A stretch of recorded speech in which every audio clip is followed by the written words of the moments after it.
महापालिकेच्या निवडणुकीत राष्ट्रवादी काँग्रेसला चांगलं वातावरण आहे। उमेदवारांना देखील मतदारांचा चांगला प्रतिसाद मिळत आहे। निवडणूक निकालानंतर सर्वात मोठा पक्ष राष्ट्रवादी काँग्रेस असेल आणि महापौर देखील आमचाच होईल असा विश्वास राष्ट्रवादी काँग्रेसचे शहर जिल्हाध्यक्ष पद्माकर जगदाळे यांनी व्यक्त केलाय। तर माजी खासदार संजय काका पाटील यांनी शहराचा विकास राष्ट्रवादी काँग्रेसच करू शकते, त्यामुळे नागरिकांनी साथ द्यावी असं आवाहन केलं।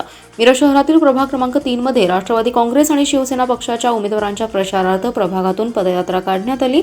याला चांगला प्रतिसाद मिळाला। त्यानंतर पद्माकर जगदाळे नागरिकांशी बोलत होते। पदयात्रेत संजय काका पाटील, शिवसेनेचे महानगर प्रमुख मोहन वनखंडे यांच्यासह उमेदवार दिगंबर जाधव, सागर वनखंडे, रेश्मा चौधरी आणि शैला दुर्वे यांच्यासह माजी नगरसेवक शिवाजी दुर्वे, जुबेर चौधरी आदी जण सहभागी झाले। पद्माकर जगदाळे म्हणाले, प्रभाग क्रमांक 3 मध्ये पदयात्रा काढण्यात आली। याला नागरिकांचा चांगला प्रतिसाद मिळाला।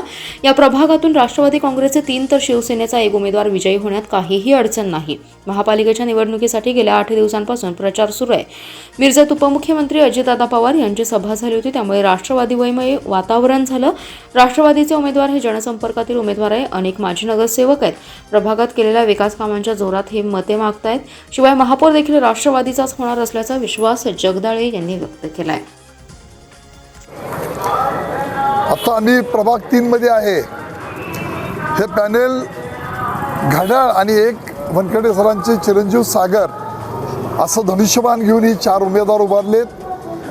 ज्यांनी अनेक वर्ष भ्रष्टाचार केला अशा माणसांना घेऊन आमच्या विरोधी बाजूचे पॅनेल उभा राहिलेला आहे। मी एवढंच निश्चितपणानं सांगतो की लोक चांगलं वाईट पाहतात आणि उमेदवार ठरवतात। ह्यात निश्चितपणानं आमच्या घड्याळ आणि 1 शिवसेना या आमचा 3 मधल्या प्रभागांची उमेदवारी निश्चितपणानं मोठ्या फरकाने विजयी होतील। खोटा प्रचार त्यांना करावा लागला आहे। पैसे कुणाकडे आहेत आणि कोण कमिटी ऑफ स्थानिकचे मेंबर होते, स्टँडिंग कशी घरात घेतली गेली, दोन्ही मुलांना दिली गेली, बाकीच्यांना वाऱ्यावर सोडलं, तेव्हा ज्यांच्या पायाखालची वाळू सरकली अशी माणसं खोटा अपप्रचार करतात।